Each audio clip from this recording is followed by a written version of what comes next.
Prepare yourself for invasion. This is Indie Invasion.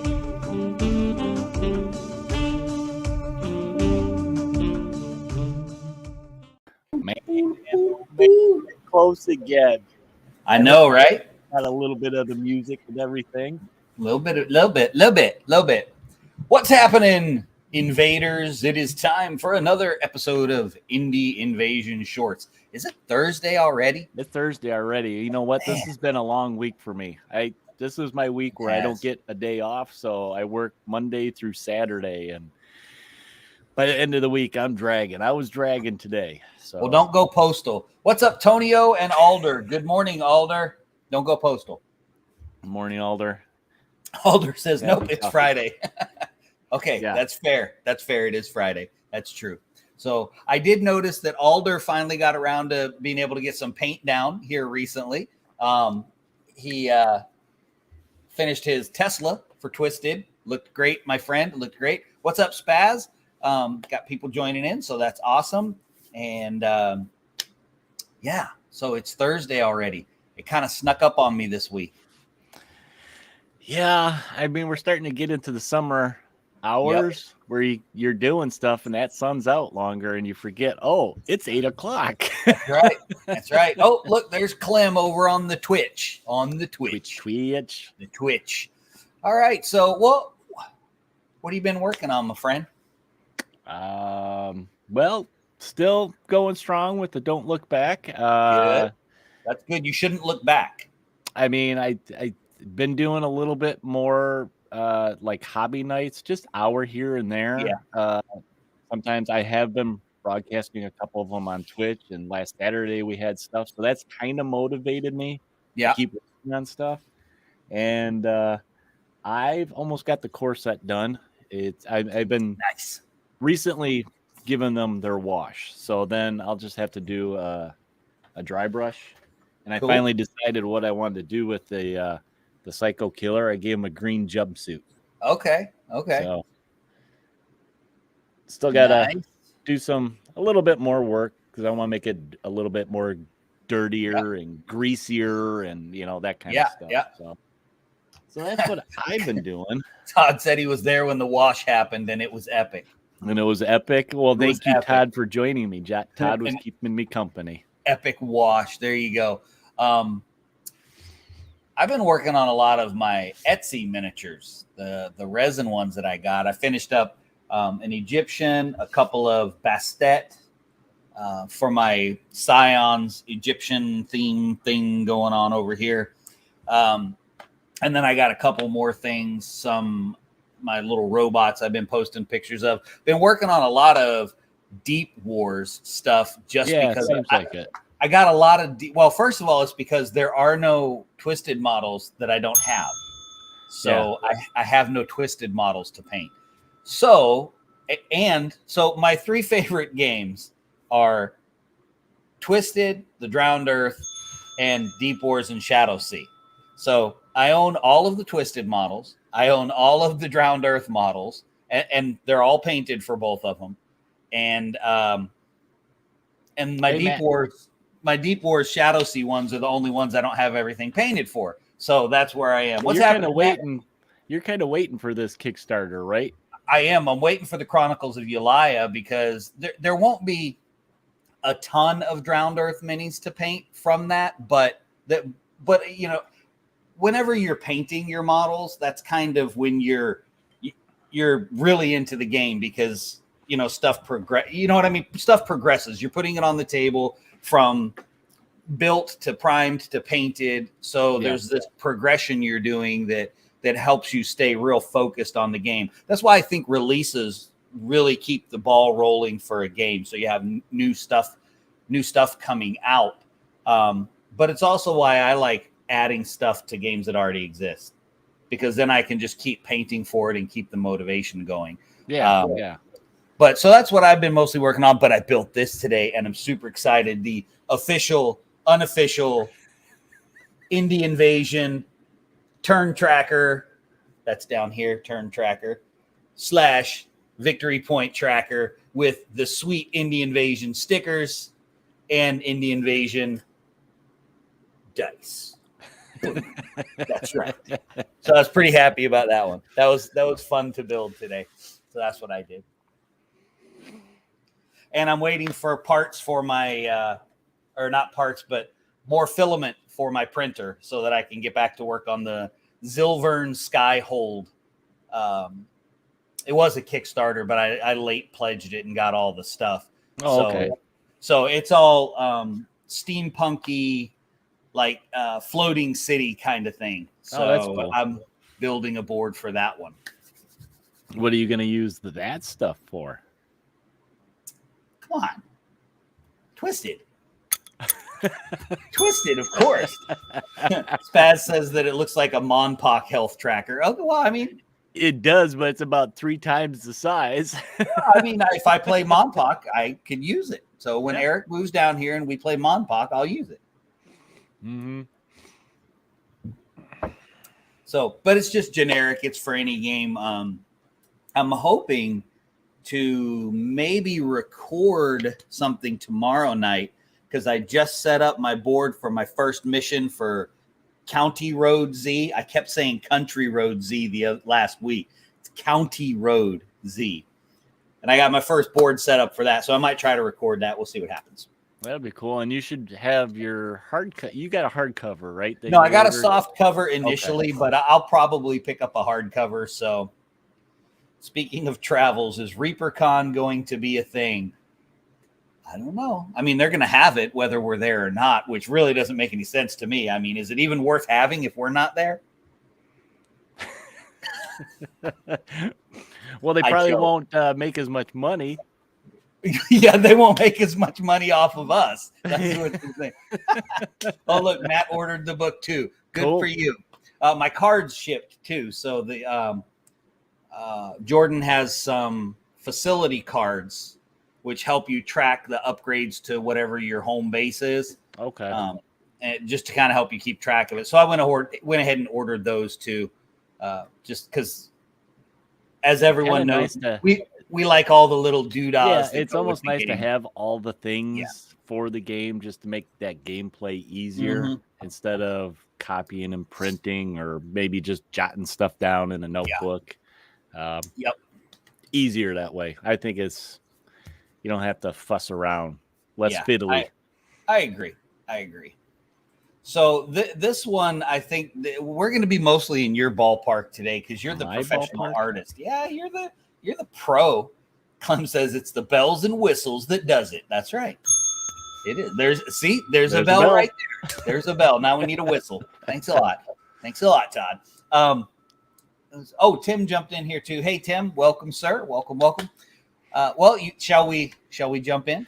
Yeah, I would jump into this. I mean, this is something that we get asked every once in a while, and I see it on the different sites and social media when somebody's getting into a game, and I see a lot of the gray army, and it happens, and a lot of it isn't that I think people are intimidating by painting and jumping in. Sometimes it's you just don't know what to do. So we get asked about, when you're jumping into painting a model or even a full army, do you just grab whatever color looks cool and just slap it on there, the 3-color rule and table ready? Or, do you try to reproduce something that you see or maybe even go the other way and do something completely opposite? So it's a little more unique, more to you, original. So we thought tonight we just go over, picking a paint scheme for your models. And basically what we did is we just kind of brainstormed a bunch of different ideas of different things to think about, to approach when you're, you got them all built, you got them primed, and you're ready to put something on there. So, for me, one of the things that I don't like to do, and I know this helps on the tabletop, but I just don't like to do it. I don't like so if I'm painting, say, the Guild of Harmony, or I'm painting my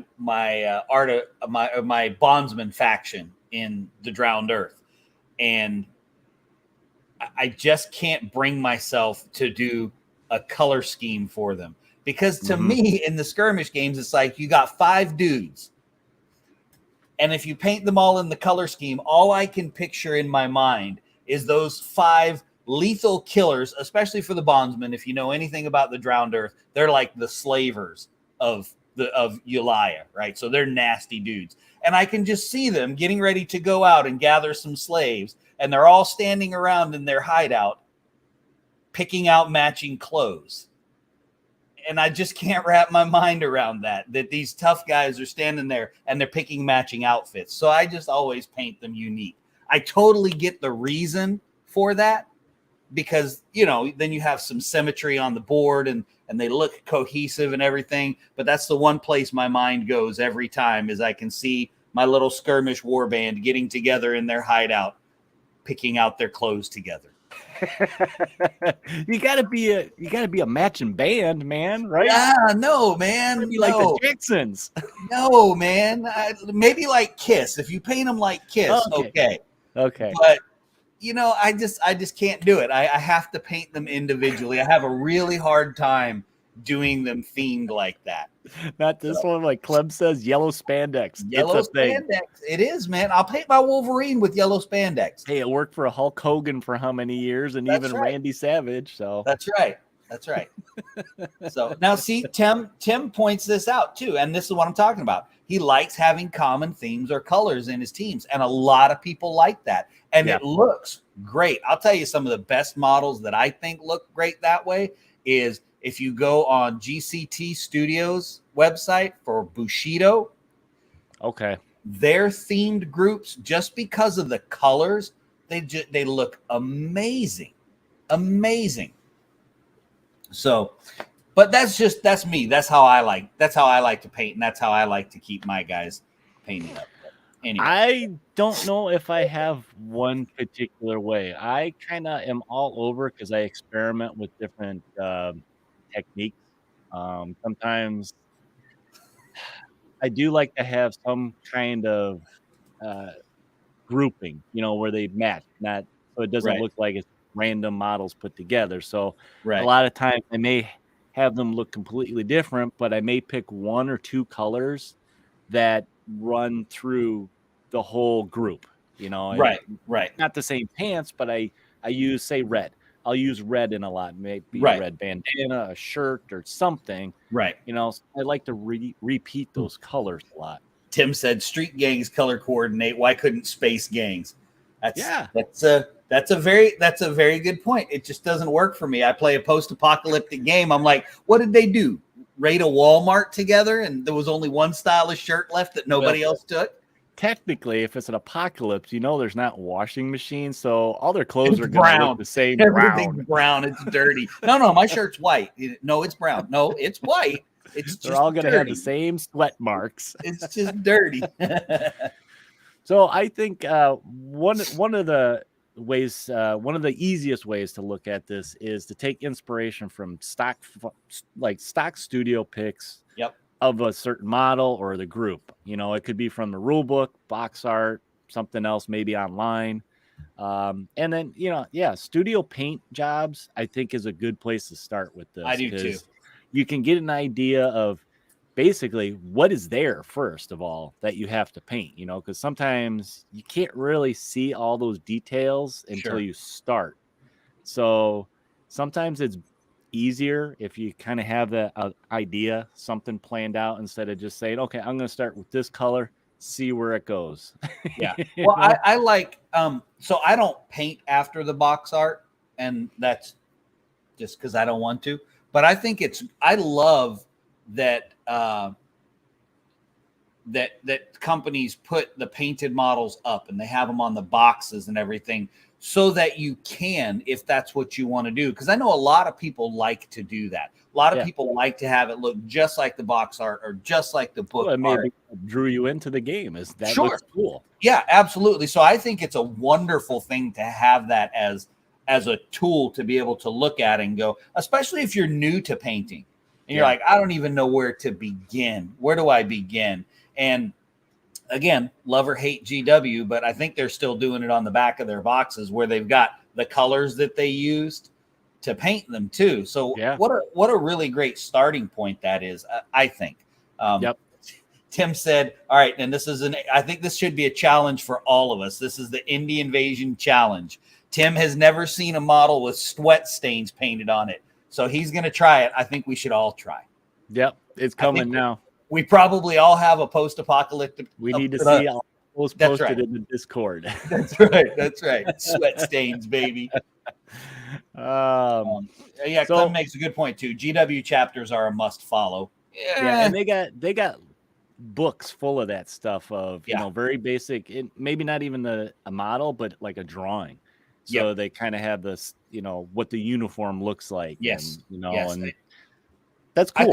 I think it's a great starting point because again, what a great way to allow someone brand new to it to get into it. Because let's be honest, it can be pretty intimidating.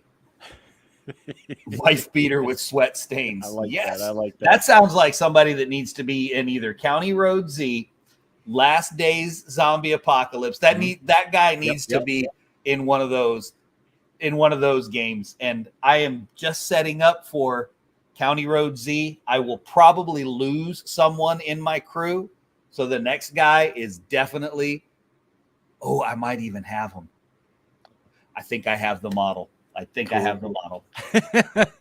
Now I'm excited. So another approach for deciding what to put on your minis and your armies is see what others are doing on social media. There are tons of ideas out there from your friends or play groups. You can either copy them or go a completely different direction there. It's a good place to get inspiration.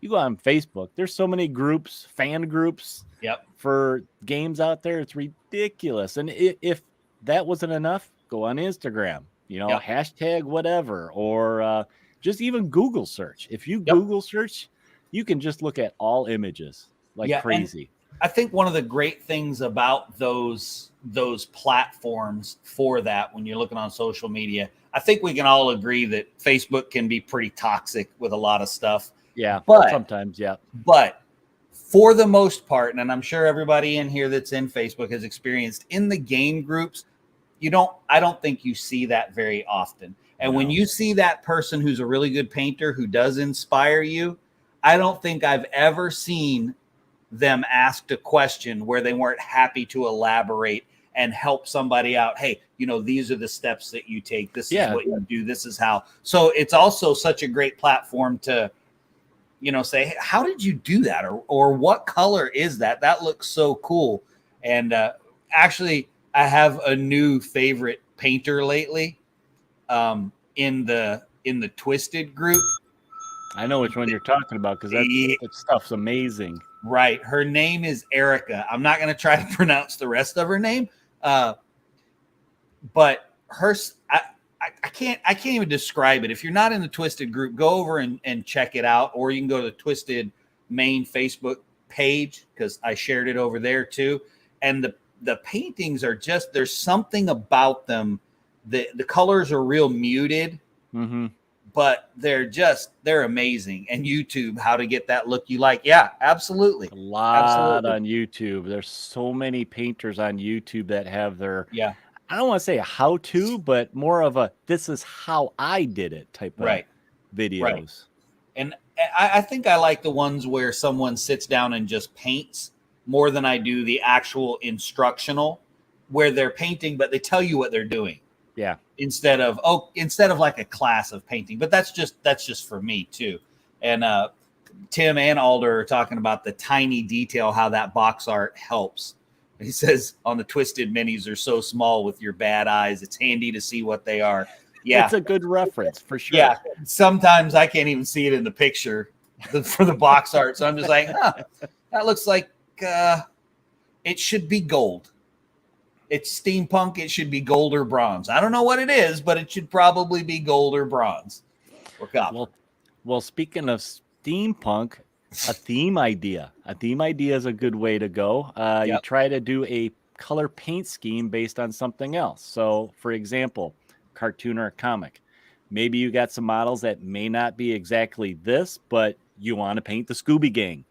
Right. You know, it's a simple color scheme with, you know, one's in orange, one's in purple. You got, you know, one in green and brown. And I mean, that's a good theme if you want to reproduce Right. it. Or maybe you want a time period feeling, like, say, Westerns done with lots of dusty brown. I mean, Yep. steampunk works with that too. Yeah, I use folk art antique copper, man. That's the Yep. color I use more than anything in my twisted stuff.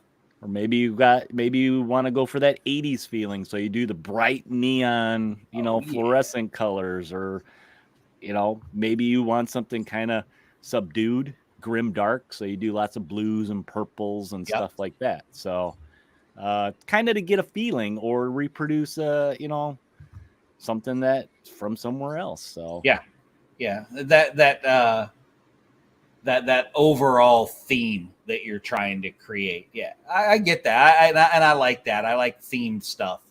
I mean, I've seen, it was with Wild West Exodus, and it was a while back, that somebody took their whole posse and they painted it in, you know, like did they do black and white? Maybe they did it like the old fashioned brown and, you know, that kind of yeah, tone. I remember seeing that. It was done in the old sepia.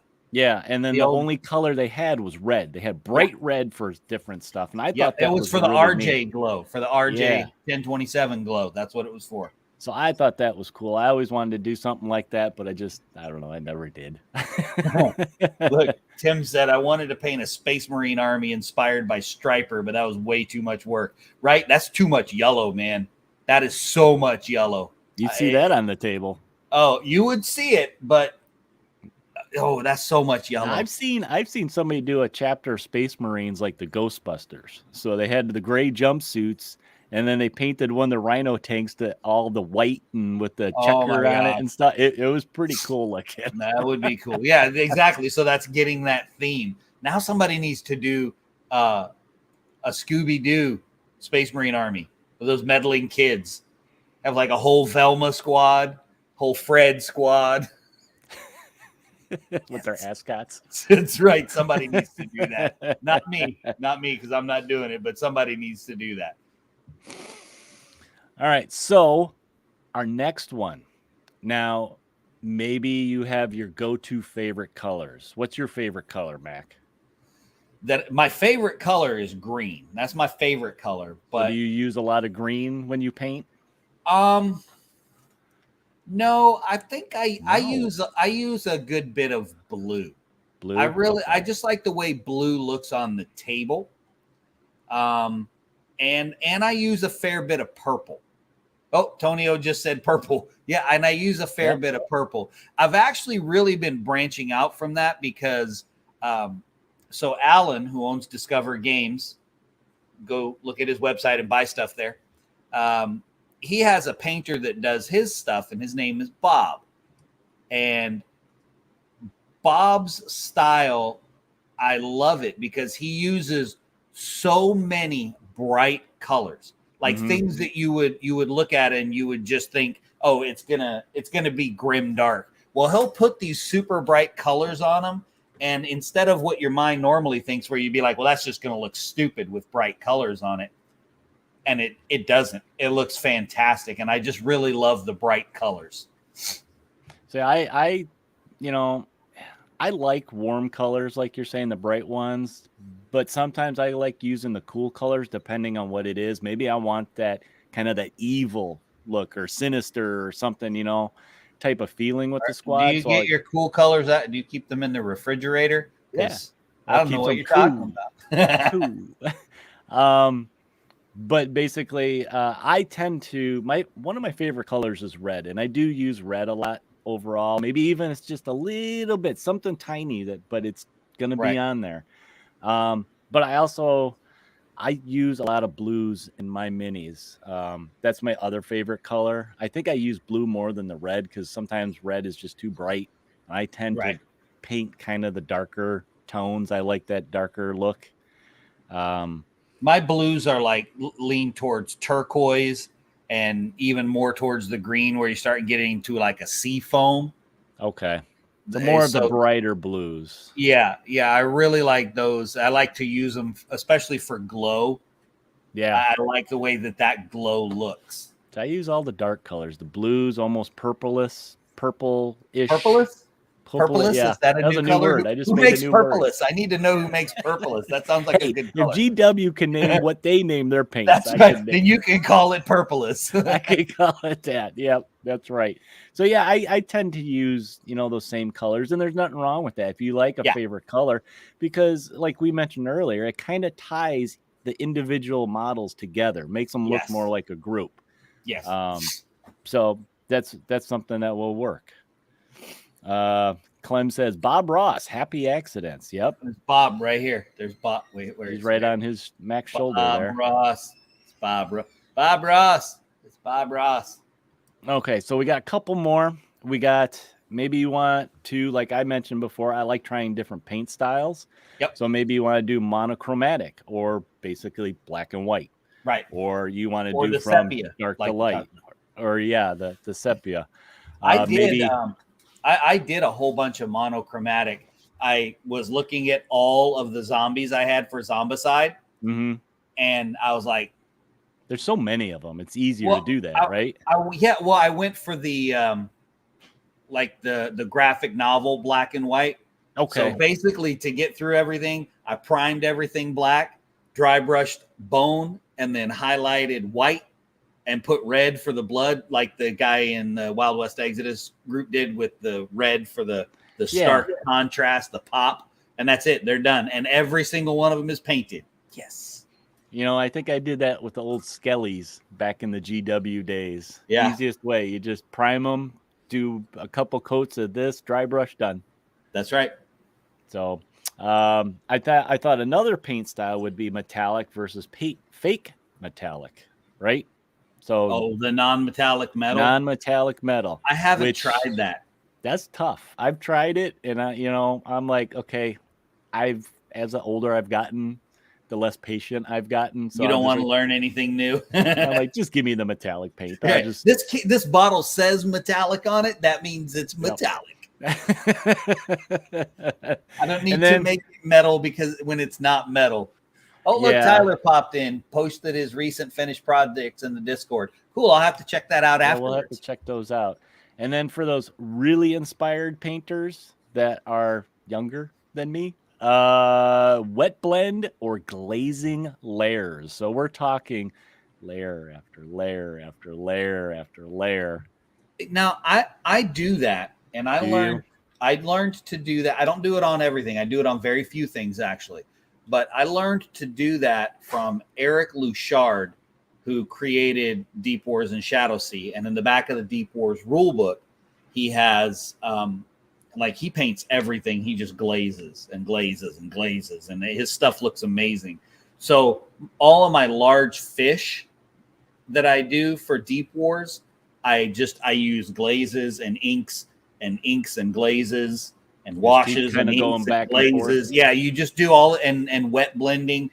And it's interesting. I know I have a handful of models that are not done when I was experimenting on it. And if you're not careful, all you end up with, you could have just used brown for what it ends up looking like because if you're not careful, you just end up with brown. But it's a really it creates some very amazing for me. It's a good color transition. Yeah, for me, I can do it really well on the fish. I can't do it on anything else. I've tried it on smaller models, but really most of the Deep Wars fish, they're pretty substantial in size. So Yep. So the last thing I got that we came up with for kind of deciding what to put on your models, and I think I've seen you do this before, is inspiration from the real world. So what I mean by that is you reproduce from nature, like fur or a skin pattern, like from big cats or a snake or a lizard. Right. You reproduce their pattern. And I think I've seen you do that on some of your dinosaurs. You've looked at a reference of a lizard, and you're like, oh, I'm going to reproduce this iguana here. So I've done that on some of my drowned earth dinosaurs. I do tend to add a little bit brighter color when I do that, though. But I'll use that, whatever that pattern is. And I think that's a great inspiration. If you don't know what to do, but you have this dinosaur in front of you or something, some big creepy monster, and you're like, what the heck do I paint this? Nature in the real world is a great thing. Just use that as a reference and go to town. And it's got the freedom to do whatever you want. You can change it, like you said. Pump up the color, make it brighter. Most definitely. Most definitely. But what it comes down to is look around. If you see something cool that you want to, reproduce, emulate, there's plenty of ideas you can get, and don't be afraid to try something. If it doesn't quite work out for you for that model or that squad, well, try something different. Everybody has a different method to get inspired, to decide what do they want to put on their models. Sometimes it can be tough, but I think ultimately, and this is what I tell my kids, and if you go way back in the YouTube, you can watch some of their pro painting videos that they've put up on the YouTube channel. But it's like what I tell my kids. The only person that has to like your model is you. Yep. Like there Clem you go, says Clem. There, paint what you like or you won't paint. That's right. Long. The only person that has to like your model is you. Doesn't matter what anybody else thinks of it. It could be one color, monochromatic. If you like it and it accomplishes what you want on the tabletop, then that's good. That actually, before we sign off, that reminds me of a guy in the Rumble Slam group from a long time ago. It was back when Rumble Slam first came out. They just delivered on Kickstarter. He had never painted, but he saw the game and it had all this homage to all the pro wrestlers. And he was a big wrestling fan, but he couldn't paint and he didn't want to paint. He had no interest in painting. So what he did is he painted them like board game pieces. So his Kaiser's Palace heavy pounders, he painted them like all green. I've seen that. Yeah. He painted the green bruisers.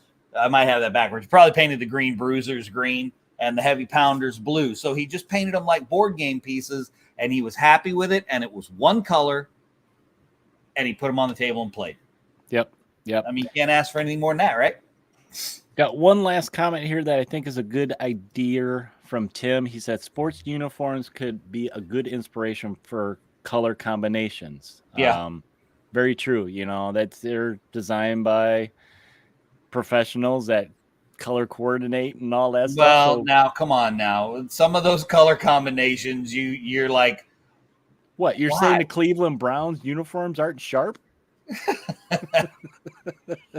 Brown and orange. Actually, having been a Packers fan, I was thinking, I know they call it gold, but it's yellow. Yeah, that's yellow. And that's green and yellow. Yeah. I mean, it just that's what. But it works. It works. It works. I mean, I have a buddy locally. Everything if he has to paint something, it's always blue and orange. We're in Chicago. So, I mean, I don't think I've seen him not wear a Bears shirt any day. So you should just start calling him a Broncos fan and see how he responds. Ooh, he's bigger than me. I don't know if I want to do that. Yeah, you probably better not do that. Well, I think that about wraps up tonight's chit chat on Indie Invasion Shorts. If you guys have any ideas, send them our way for topics. And I think this one might have been a listener topic from long ago, and we just put it in the queue and just kind of stewed on it for a while. Maybe. I don't know. But yeah, you guys feel free to reach out and contact us. And hey, I guess we'll go ahead and wrap it up tonight. Thanks for tuning in, Invaders. If you're new to the show or just want some more content, you can find all our audio content on all the podcast platforms for your listening pleasure. It could be Podbean, Google, iTunes, and all those other places out there. And also, if you want some video, we have lots of video going up on YouTube, like unboxings, first impressions. We have some playthroughs coming out. Hobby hangouts. You can check all those out. And please, if you check those out, like, subscribe, follow, share, all that stuff. Let's everybody have some fun and seeing what we're getting into. Visit us on all the social platforms like Facebook, Instagram, Discord. On Discord, you can post your projects. We got a lot of guys posting stuff on there right now, which is kind of cool. Inspiration for what you want to put on your stuff. And also, if you have any questions, you can just email us at indieinvasion@gmail.com, and feel free to support us on Patreon. We got Patreon and our favorite place, redbubble.com, to get some merch. Maybe you need a little tank top with summer coming. You can make it stained you want. That's right. You can make your own sweat stains on it if you want to.